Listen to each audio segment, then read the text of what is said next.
गणित में अगर आप प्रश्नों की अच्छी प्रैक्टिस करेंगे तो प्रश्न पढ़ते पढ़ते आंसर तक पहुंचने का रास्ता दिमाग में करंट की तरह दौड़ता है। आरआरबी एनटीपीसी 2021 का प्रश्न देखिए, अगर r sin theta equal to 7.2 है और r cos theta equal to 7√3/2 है तो r का मान बताना है। अब अगर हम लोग r square sine square theta की वैल्यू फाइंड करें तो वो 7/2 का स्क्वायर या 49/4 होगी। इसी तरह अगर r square cos square theta की वैल्यू फाइंड करें तो वो 7√3/2 का होल स्क्वायर या 147/4 होगी। अब अगर इन दोनों को ऐड कर दे तो r square sine square theta plus cos square theta equal to 147/49/4 या 196/4 होगी। अब चूंकि sine square theta plus cos square theta equal to 1 होता है तो r स्क्वायर इक्वल टू 196/4 आएगा। तो r इक्वल टू √196/4 या 14/2 आएगा। अब देखिए 2 सते 14 तो r equal to 7। Option number C इसका राइट आंसर होगा। कॉम्पिटिटिव एग्जाम्स में सफलता पाने के लिए स्पीड और एक्यूरेसी दोनों की ही जरूरत पड़ती है। कम से कम समय में प्रश्न को सही बनाना होता है। आरआरबी ग्रुप डी 2022 का प्रश्न देखिए, अगर m इक्वल टू -9 और n इक्वल टू 13 है तो 25m square plus 40mn plus 16n square का मान बताना है। अब अगर वैल्यू पुट करके बनाएंगे तो भी प्रश्न बन जाएगा, मगर अगर गौर कीजिए तो 25m स्क्वायर को 5m का होल स्क्वायर लिख सकते हैं। इसी तरह 16n स्क्वायर को 4n का होल स्क्वायर लिख सकते हैं और इसी तरह 40mn को 2 इंटू 5m इंटू 4n लिख सकते हैं। 4 पचे 20 दूनी 40। अब अगर गौर कीजिए तो ये a प्लस बी का होल स्क्वायर ही तो है, तो इसका मतलब 5m प्लस 4n का होल स्क्वायर है, या 5 इंटू एम की वैल्यू -9 है प्लस 4 इंटू एन की वैल्यू 13 है का होल स्क्वायर, या माइनस ऑफ 9 इंटू 5 45 और प्लस ऑफ 4 इंटू 13 52 का होल स्क्वायर, या 7 का स्क्वायर इक्वल टू 49। तो ऑप्शन नंबर बी 49 इसका राइट आंसर होगा। रेशियो एंड प्रोपोर्शन और इंडिसेस का ये मिला जुला प्रश्न इस बार एसएससी सीएचएसएल 2024 में दिया गया था। प्रश्न है, अगर 2 की पावर 3 रेशियो 8 की पावर 5.06 प्रोपोर्शनल टू 8 की power minus of 4.06 ratio x है तो x का मान बताना है। प्रश्न में दिया गया है कि जो रेशियो 2 की पावर 3 और 8 की पावर 5.06 का है वही रेशियो 8 की पावर माइनस ऑफ 4.06 और x का है। तो अगर यहाँ क्रॉस मल्टीप्लिकेशन या त्रिज्या गुणा करते हैं तो x इक्वल टू 8 की पावर माइनस ऑफ 4.06 इंटू 8 की पावर 5.06 और अपॉन में 2 की पावर 3 आएगा। अब चूंकि a की पावर m इंटू a की power n equal to a की पावर m प्लस n होता है और यहाँ दोनों में 8 की पावर है तो ये हो जाएगा 8 की power minus of 4.06 plus 5.06 upon 2 की पावर 3।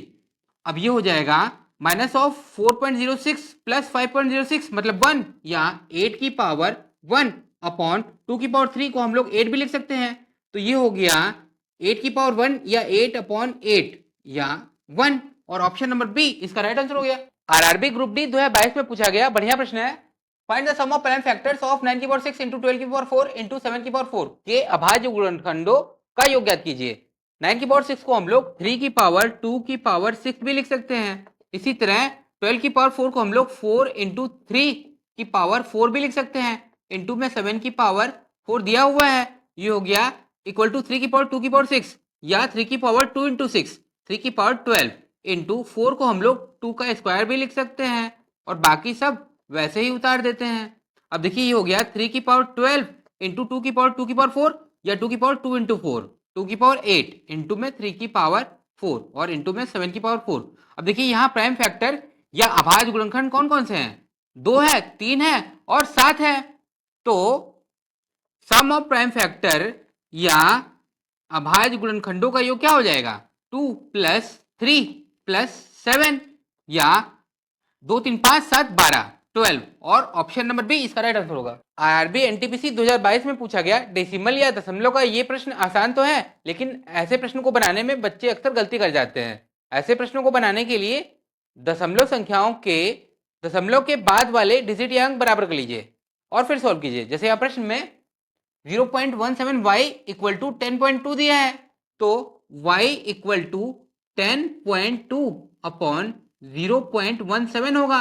अब यहाँ अंश में दशमलव के बाद एक डिजिट या अंक है, जबकि हर में दशमलव के बाद दो डिजिट या अंक है, तो अंश के डिजिट या अंक को भी दो कर लीजिए। तो चूंकि दशमलव संख्याओं में दाहिनी तरफ आखिर में जीरो बढ़ाने से कोई फर्क नहीं पड़ता है, तो यहां भी कोई फर्क नहीं पड़ेगा। तो ये हो गया 10.20 अपॉन 0.17। अब डिजिट या अंक बराबर हो गए हैं, तो दशमलव हटा लीजिए। अब ये हो गया इक्वल टू 1020 अपॉन 17। अब देखिए 17 छक्का 102 और 17 जीरो 0, तो ये हो गया 60 या 60 और ऑप्शन नंबर डी इसका राइट आंसर हो गया। यूपीएससी सीसेट 2020 में पूछा गया आसान लेकिन बढ़िया प्रश्न है। निम्नलिखित में से सबसे बड़ी संख्या है। The largest number among the following is 1/2 की होल पावर -6, 1/4 की होल पावर -3, 1/3 की होल पावर -4 और 1/6 की होल पावर -2। फॉर्मूला है p की power -m equal to 1/p की पावर m होता है, जिसे हम लोग 1/p की होल पावर m भी लिख सकते हैं। अब प्रश्न में देखिए 1/2 की होल पावर -6 को हम लोग 2 की पावर 6 भी लिख सकते हैं, जो कि 64 आएगा। इसी तरह 1/4 की होल पावर -3 को हम लोग 4 की पावर 3 भी लिख सकते हैं, जो कि 64 आएगा। इसी तरह 1/3 की होल पावर -4 को हम लोग 3 की पावर 4 भी लिख सकते हैं, जो कि 81 आएगा। इसी तरह 1/6 की होल पावर -2 को हम लोग 6 की पावर 2 भी लिख सकते हैं, जो कि 36 आएगा। अब इन सब में सबसे बड़ा 81 या 81 है, तो ऑप्शन नंबर सी इसका राइट आंसर होगा। एग्जाम में बहुत से प्रश्न ऐसे मिलेंगे जिसे थोड़ा सा लॉजिकल अप्रोच से हल कीजिए तो प्रश्न सेकंडों में बन जाता है। आरआरबी एनटीपीसी 2021 का प्रश्न देखिए।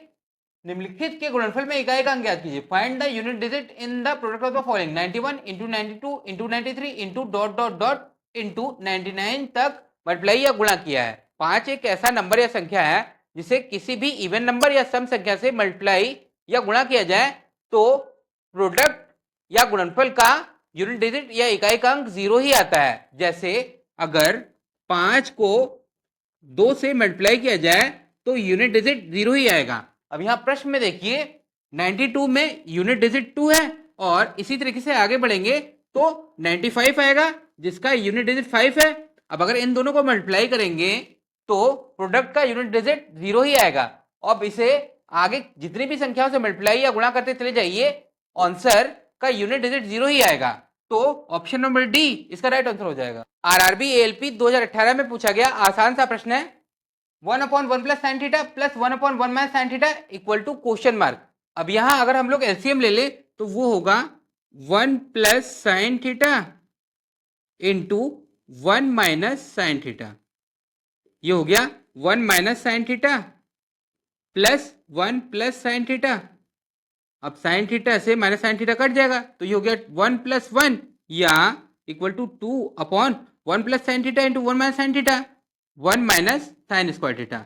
चूंकि a plus B into A minus B equal to होता है a square minus B square. अब ये हो गया equal to 2 upon cos square theta. चूंकि sine square theta plus cos square theta equal to 1 होता है, तो अगर साइन स्क्वायर थीटा को इक्वल टू के इधर ले जाएं तो हो जाएगा cos square theta equal to 1 minus sine square theta. तो ये हो गया 2 अपॉन कॉस स्क्वायर थीटा और equal to 2 sec square theta. चूंकि सेक थीटा इक्वल टू होता है 1 अपॉन कॉस थीटा, तो ऑप्शन नंबर बी इसका राइट आंसर हो गया। मेंसुरेशन का क्यूब वाला सवाल एग्जाम में पूछता बहुत है। प्रश्न देखिए, एक घन या क्यूब का कुल पृष्ठीय क्षेत्रफल या total surface area 1536 metre square है। इसका आयतन या वॉल्यूम ज्ञात कीजिए। घर या क्यूब में तीनों भुजाएं बराबर होती है। देखिए यहाँ पे ए है तो टोटल सरफेस एरिया या कुल पृष्ठीय क्षेत्रफल 6a स्क्वायर होता है और वॉल्यूम या आयतन ए क्यूब होता है। तो प्रश्न में देखिए कुल पृष्ठीय क्षेत्रफल या total surface area 1536 metre square दे रखा है। इसका मतलब 6a स्क्वायर बराबर 1536 दे रखा है, तो a स्क्वायर बराबर 1536 बटे 6 या 6 दूनी 12 6 पचे 30 ये 6 6 36 a स्क्वायर बराबर 256, तो a बराबर 16। अब देखिए वॉल्यूम पता करना है तो वॉल्यूम बराबर होता है ए क्यूब। तो यहाँ पे ए बराबर आया है 16, तो 16 का क्यूब बराबर 4096। और ऑप्शन नंबर 3 ये देखिए इसका उत्तर हो जाएगा। रेशियो एंड प्रोपोर्शन के इस तरह के सवालों को बहुत ही आसानी से बनाया जा सकता है। सीधा अंदर वाली संख्याओं का गुणा करके उसको बाहर वाली संख्याओं के गुणनफल के बराबर कर दीजिए। तो देखिए ये हो जाएगा, अंदर वाली संख्या है 24/9 और के, और बाहर वाली संख्या है 26/21 और 14/13। अब थोड़ा इसको सिंप्लीफाई कर लेते हैं। देखिए 3 त्रिके 9, 3 8 24, इसी तरीके से 7 त्रिके 21 और 7 दूनी 14 और 13 दूनी 26। अब देखिए ये हो गया 8/3 और इधर है 2 दूनी 4/3, तो 8/3 के बराबर 4/3। अब क्रॉस मल्टीप्लीकेशन कर सकते हैं या त्रिय गुणा, तो ये हो जाएगा के बराबर 4 गुणे 3/8 गुणे 3, 3 से 3 एक बार में और 4 दूनी 8, तो के बराबर 1/2। और ऑप्शन नंबर सी इसका राइट आंसर हो जाएगा।